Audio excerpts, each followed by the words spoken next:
You know, yeah, why don't I go work at McDonald's? The truth is, I would love to work at Dollar Tree. I would love to work in a florist. I would love to still have my old job at the library. But anyway, moving on. What I want to tell you about today are two people, Henry Winkler again and Emmy Eaton. I love Henry Winkler. I just love this man. And I read his book and I loved that book. I already knew somebody here in town had met him and what a sweet person he was to them. So I already knew what a kind guy he is. But then, I guess because I mentioned Henry Winkler's name in a video, you know how everything's tracked.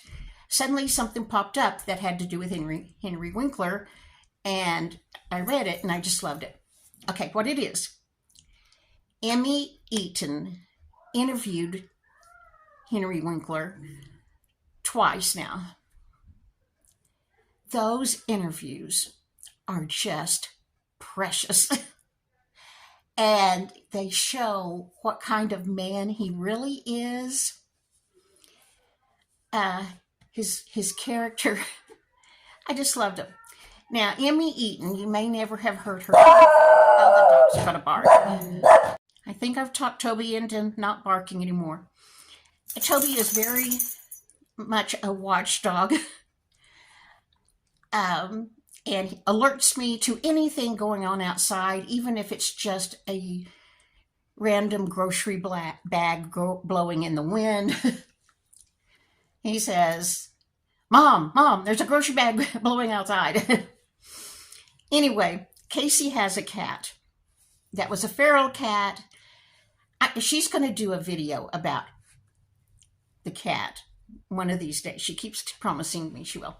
Well, anyway, she has a cat. She calls her Kitty. When Casey leaves her apartment, most of the time she's coming here.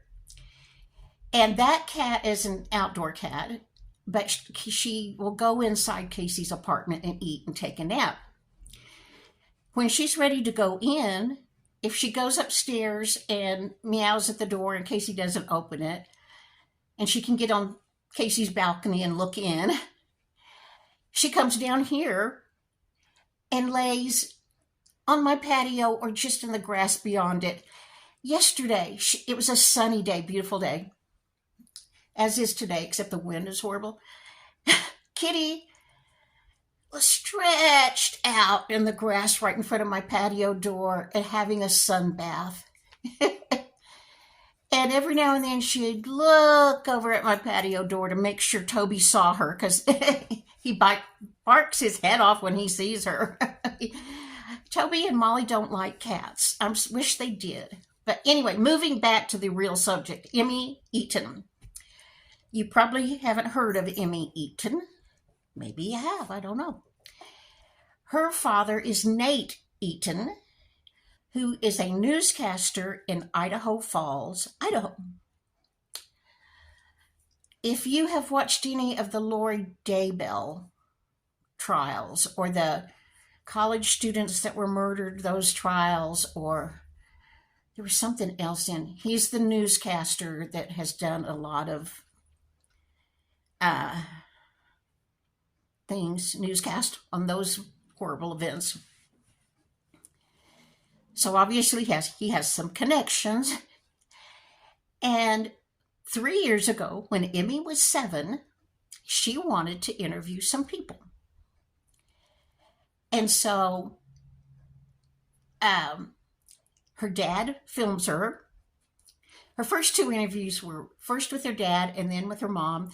And she asked questions like, what's your favorite food and what's your favorite color? Oh, here's a phone call. Hang on. That was Casey calling me. She just woke up from a nap and her fever's down to 99 point something. Casey's temperature normally runs 97 point something. So she just barely has a fever today. But she's been on medication. Pardon me. Anyway, back to Emmy Eaton. Her daddy's Nate Eaton, And if you've watched any of those trials or anything, you may know him from those. He's a newscaster. She decided she wanted to interview some people because she likes to chat.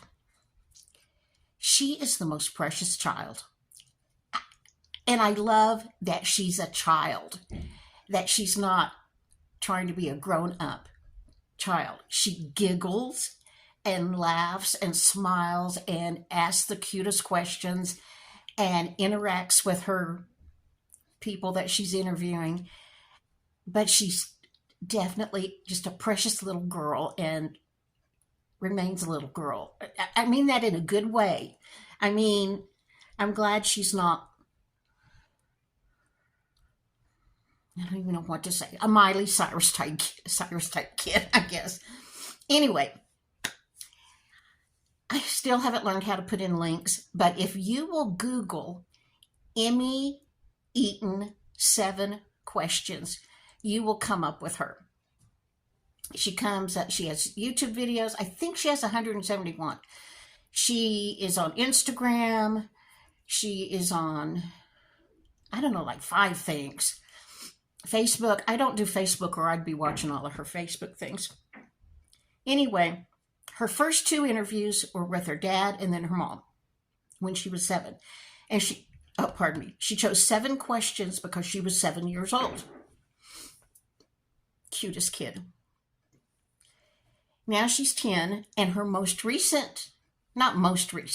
recently, she interviewed Henry Winkler for the 2nd time, and she interviewed Dr. Phil. She's interviewed Vanna White, Dr. Oz, Matthew McConaughey, a bunch of celebrities, and a bunch of normal people. There was a lady in her town that was having a 100th birthday party. She interviewed her. She interviewed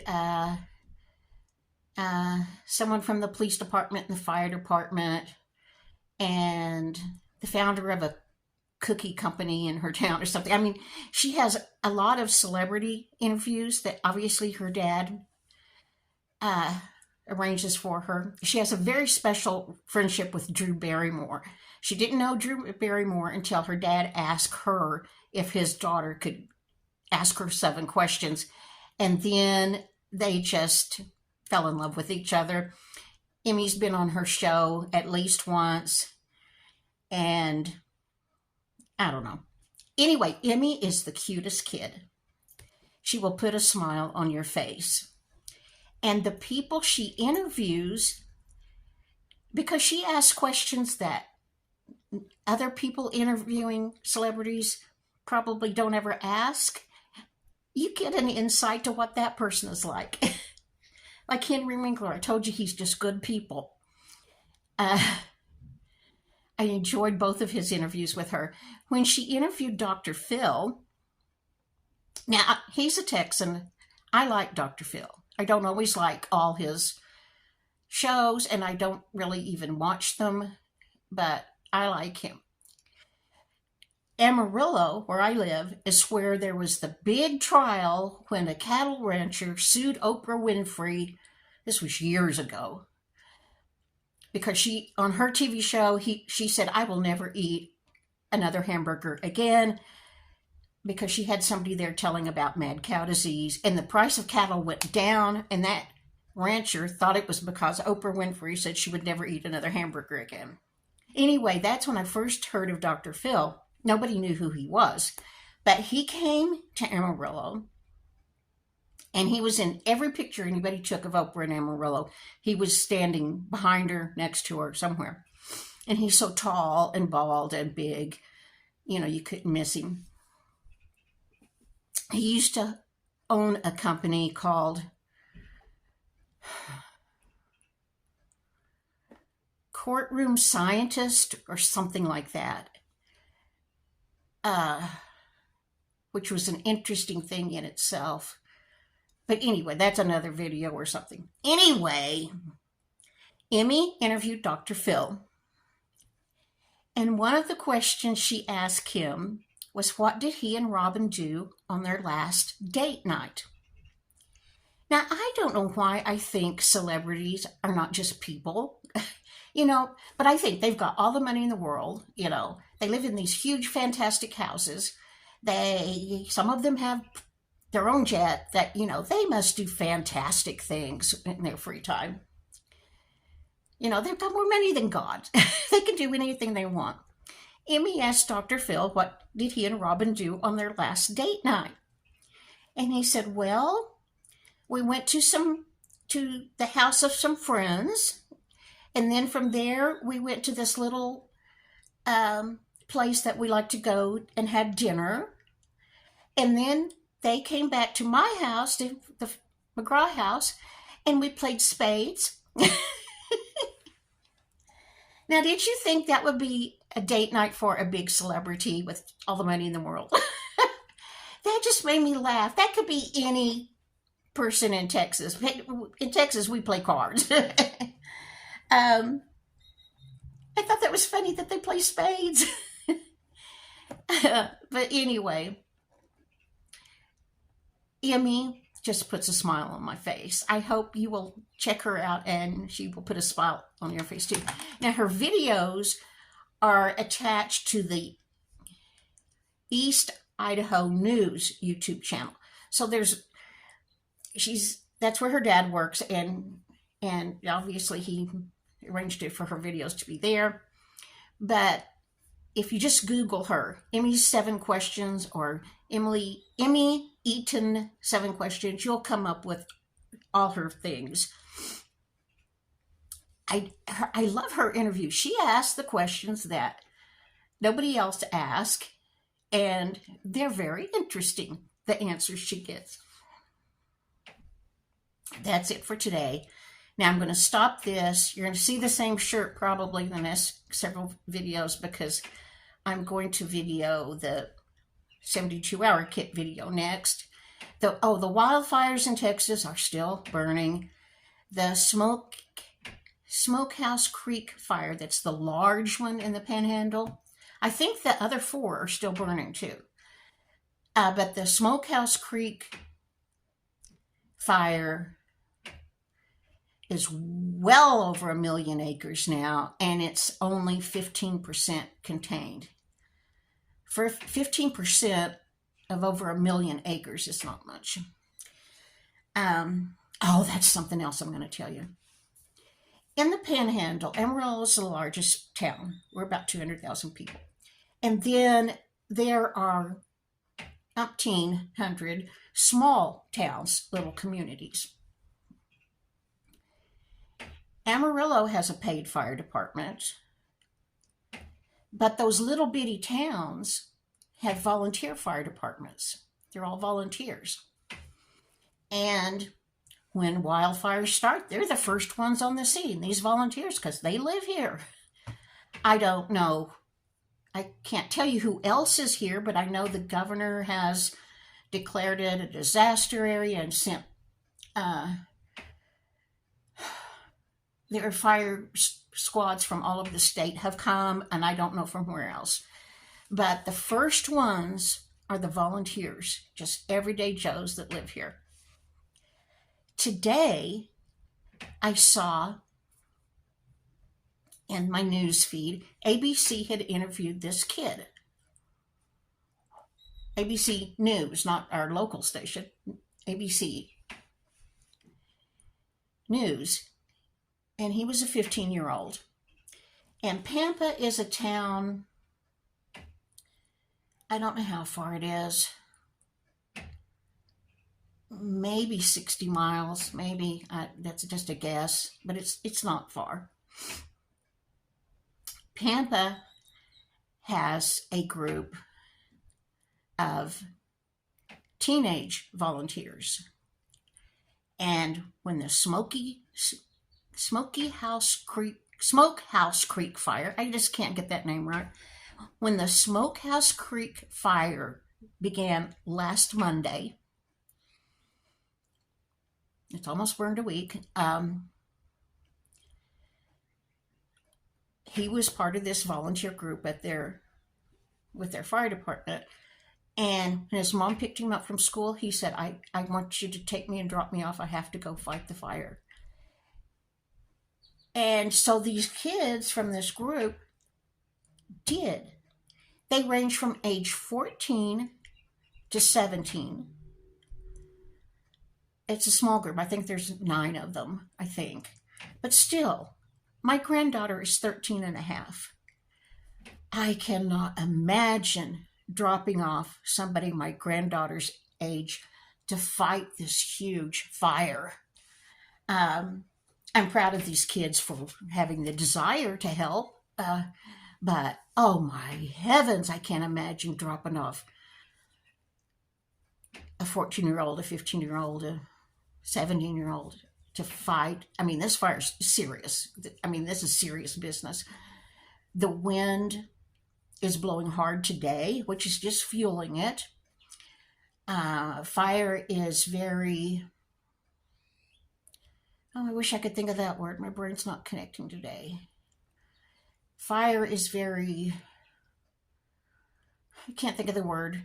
Irrational. I mean, it can be go in one direction 1 minute and the wind direction change and it'll zoom this way. I mean, you don't know exactly where the fire is going to go. It depends on the wind. It's a very scary situation. One firefighter I heard yesterday has 2nd and 3rd degree burns, and so he was sent to a hospital. But, you know, things can happen. I can't imagine dropping off somebody my granddaughter's age and saying, watch out, be safe out there. Help them put the fire out, but don't get hurt. And I'm going to stick this clip in here so you can see, if you want to read the article where ABC News interviewed the 15-year-old, you can look it up if you want to.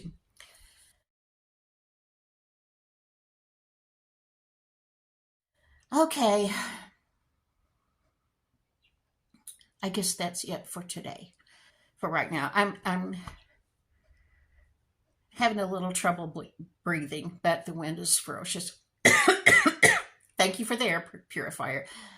I did figure it out. On top of it, when I opened the box, was that card that had info about it and said, scan this barcode-y thing for the instruction book. And so I was waiting on somebody to help me. Then when I was dismantling the box to flatten it to put in a recycling bin, I discovered there's a printed instruction book. I just didn't see it. There was foam and then the appliance and then foam. And it was down in the packing with that bottom piece of foam. What else do I have to tell you?